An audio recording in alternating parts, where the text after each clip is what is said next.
자, 오늘 중앙공원에 나와 있습니다. 네. 오늘은 풍경채를 얘기하고 싶어서 나왔어요. 네. 지금 여기가 풍경채 1블럭. 네. 이쪽은 1블럭, 여기는 2블럭. 여기가 2블럭입니다. 네. 뭐 어디나 그렇듯이 공사 현장은 다 개판이에요. 그렇죠. 네. 감안하고 보세요. 네. 자, 풍경채 2블럭이 네. 참 애매한 놈이죠. 그렇죠. 왜냐하면 같은 단지에서 똑같이 분양을 받았는데 조정 지역의 규제를 받는 분과 네. 비조정 지역의 규제를 받는 분이 달라요. 네, 맞아요. 왜 그렇게 된 건지 한번 설명을 한번 해주세요. 우리 제일풍경채가 계약금을 10%를 한꺼번에 다 받은 게 아니라 2회에 걸쳐서 네. 받았죠. 1회, 2회, 두 번에 걸쳐서 받았어요.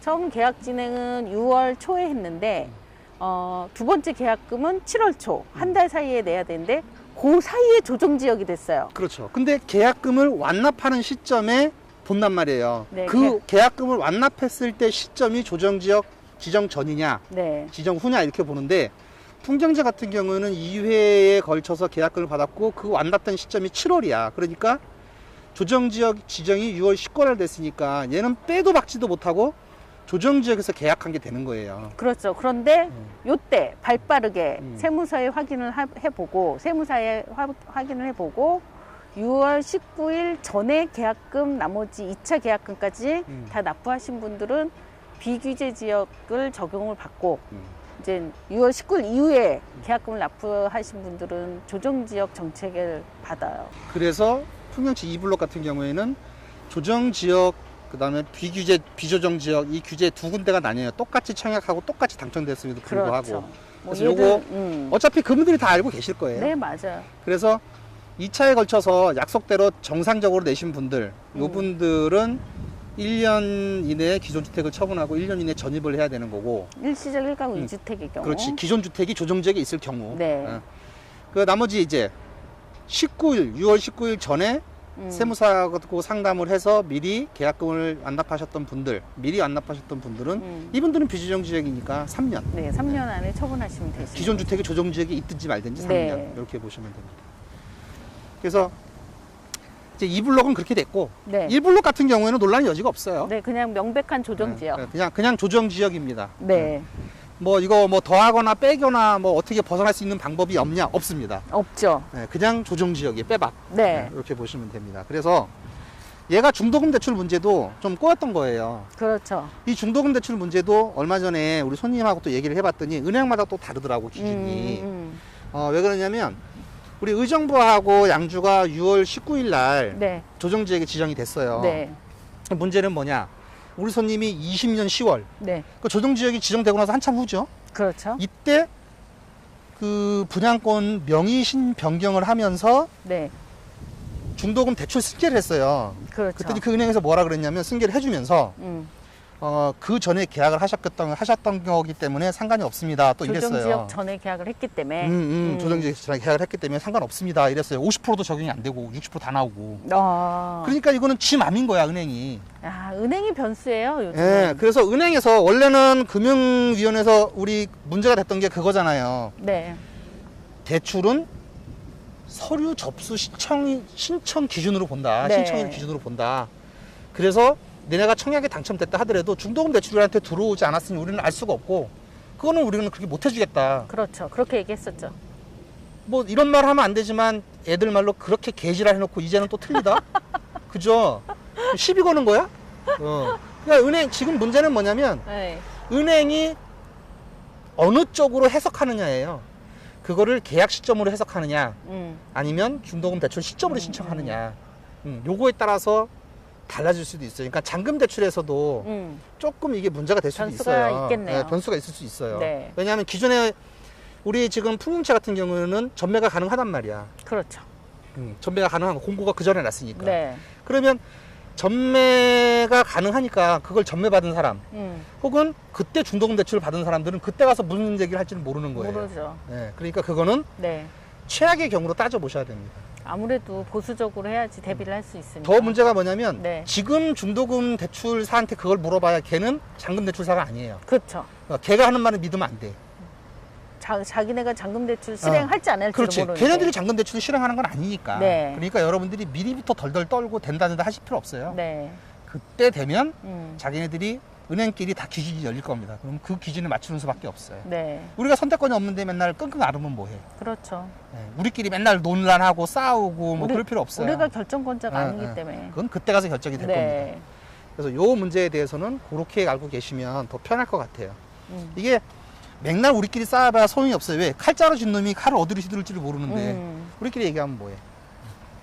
그래서 풍경채는 그런 사정이 있었다. 네. 요걸 알고 계시면 될 것 같습니다. 그리고 대부분의 분들이 또 알고 계시잖아요, 지금. 그렇죠. 모르고 계시는 건 많이 아니잖아요. 알고 계시죠. 그늘이 몇 군데 없어요. 없는데 네. 여기가 그나마 그늘이에요. 아, 얘가 나무가 빼곡히 있어서 네. 그나마 그늘이구나. 얘는 처음부터 큰 나무를 심었어요. 네. 진짜 그늘이 없네요.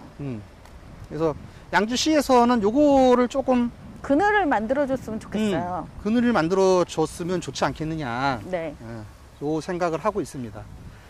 또 얼마 전에 저쪽에 우리 벤치가 있었죠. 네. 벤치가 있었는데 어떤 분이 거기 맥주병을 먹고 치우질 않아서 그걸 시에다 면허를 넣었더니 쓰레기를 치운 게 아니라 그 벤치를 치웠더라고요. 아, 그런 일이 있었어요? 네. 그래서 그늘이 좀 부족한 건 문제고 요거는 뭐 양주시에서 해결을 해주겠죠 뭐. 몰라서 그럴 수도 있으니까. 그렇죠. 뭐. 본인들은 안 나와서 모를 수도 있어요. 양주시청 공무원분들 여기서 오전만 일을 시켜주시면 네. 그분들이 그늘 많이 만들어 주실 겁니다. 그러니까요. 그리고 이 공원은 우리가 다 같이 쓰는 건데 조금 시민들도 고민을 해볼 필요는 있죠. 그렇죠. 좀 더 깨끗하고 그다음에 술 같은 거 여기서 먹었으면 쓰레기 봉지로 다 넣어서 놓으면 되잖아요, 그죠? 쓰레기통을 갖다 버려야죠. 네, 바깥에다가 모으는데 한 군데 모아놓으면 음. 치우기 좋잖아요. 쓰레기통은 있던데요? 쓰레기통 있어요? 네. 나 못 아까 봤어요. 한 봤어요. 번도. 아 그래요? 네. 이제 있구나. 네. 근데 이제 되게 가까이 있는 게 아니라 좀 멀찍멀찍 있기는 있어요. 봤어요. 그리고 그래서 증여에 대한 관심이 굉장히 높아지고 있죠. 네. 그래서 풍경채하고 또 뭐 대방 1차 혹은 또 중흥 뭐 네. 이런 걸 가지고 계신 분들이 다 좋은 거잖아요. 그렇죠. 그러니까 두 개를 조금 더 가지고 가고 싶은 분들이 계시더라고. 이런 분들은 부부간의 증여 네. 뭐 이런 거를 활용을 하면 괜찮을 것 같아요. 근데 왜냐하면 그걸- 아직 양주시는 네.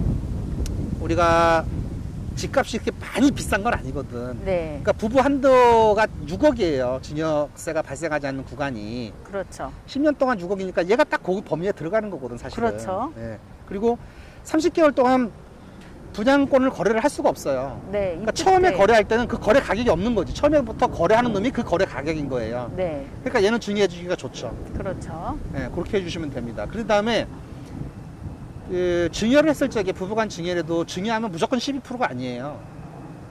기준 시가가 3억 미만이면 네. 그냥 일반 세율이에요. 네. 2편 4차 그러니까 2억 9,500 막 이렇더라고. 3억 넘는 게 그렇게 많지 않은 것 같아. 네. 내년에는 3억 넘어갈 거예요. 내년에 넘어가겠죠. 그러니까 내년 공시가 나오기 전에 부부 증여하시는 분들은 지금부터 고민 한번 해보셔야 돼요.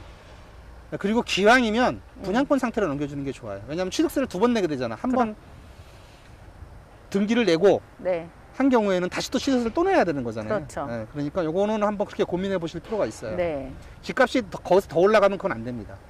네. 너무 많이 올라가면 그때부터는 증여세니 뭐니 이런 것들이 많이 붙어요. 그래서 요거는 한번 그렇게 고민해 보실 필요가 있고, 그 다음에 기준시가가 없을 경우에는 기준시가를 구하는 공식이 있어요. 그렇죠. 그 구하는 공식이 3억 미만으로 나오면 돼요. 네. 그러면 12%는 아닙니다. 모든 사람들이 이거를 언론에서 12%다 폭탄이다 막 이러니까 사람들이 다 12% 알고 있더라고요. 아닙니다. 아니죠. 조정지역이라도 기준시가가 3억 미만이면 네. 그냥 일반 그냥 증여세율이에요. 이렇게 보시면 돼요. 그러니까 기레기들이 참 무서운 거야. 그렇긴 해요. 네, 그래서 무턱대고 자꾸 뭐 의도를 가지고 요걸 하는 것들은 여러분들이 걸러들일 필요가 있어요. 네. 거기에 흥분하거나 휘말려 들면 여러분도 바본 거예요. 근데 어쨌든 제목이나 내용이 좀 핫하고 쇼킹해야지 많이 보니까. 무슨 야바이꾼이야? 그러니까. 노점상이나 하는 짓이 그게 언론에 하는 짓은 아니잖아요. 근데 네. 요즘 그 내용들이 그래요. 네. 하여튼 뭐 그렇습니다. 그래서 요거는 우리가 다음에 한번 특집을 한번 낼 거예요. 네. 그래서 낼 적에 한번 요걸 한번 판단을 한번 해보시고 여기 유리하다 그러면은 세무사를 통해서 그렇게 네. 해서 바꾸시면 됩니다. 네.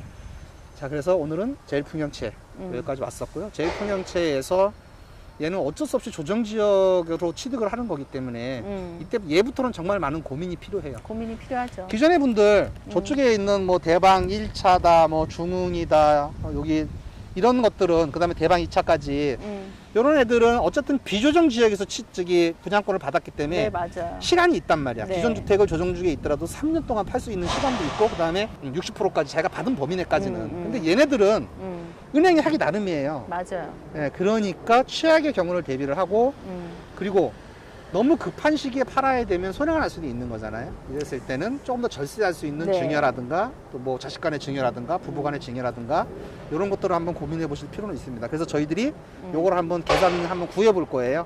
그리고 다음에 요거 보고 판단하시면 될 것 같습니다. 사람마다 다 또 판단이 틀리기 때문에 A라는 분이 그렇겠다고 해서 똑같이 쫓으면 안 돼요. 그렇죠. 상담을 받고 하셔야 돼요. 네. 자기가 어떤 주택을 가지고 있느냐에 따라서 증여가 네. 유리할 수도 있고 다른 게 유리할 수도 있고 그냥 비과세 받고 파는 게 유리할 수도 네, 있어요. 다 상황상마다 틀리기 때문에 자기의 자본 상황에 맞춰서 가셔야 됩니다. 옆집 아줌마가 증여했다고 해서 똑같이 따라하시면 안 되고요. 그 본인의 상황이 어떤 거였냐에 따라서 어떤 결론이 나올지는 봐야지 합니다. 자, 다시 말씀드리지만 무조건 12% 아니에요. 증여했다고. 취득세가. 네. 기준 시가 네. 조정 지역이라도 기준 시가 3억 미만이면 3.5%입니다. 네. 뭐 거기다 농지수까지 하면 3.8% 정도 될 거예요. 요렇습니다. 12% 아닙니다. 네. 양주시는 아직 대부분이 기준 가격, 공시 가격이 네. 3억 미만이에요. 네. 아직까지는. 그 다음에 주택 가격은 보통 6억이 조금 넘어요. 자, 그러면 증여할 수 있는 최적의 조건이 된 거잖아요. 그렇죠. 취득세가 15% 아니라는 거 요거 알려드렸습니다. 자, 그러면 오늘은 여기까지. 네. 다음 시간에 다시 뵙겠습니다. 네.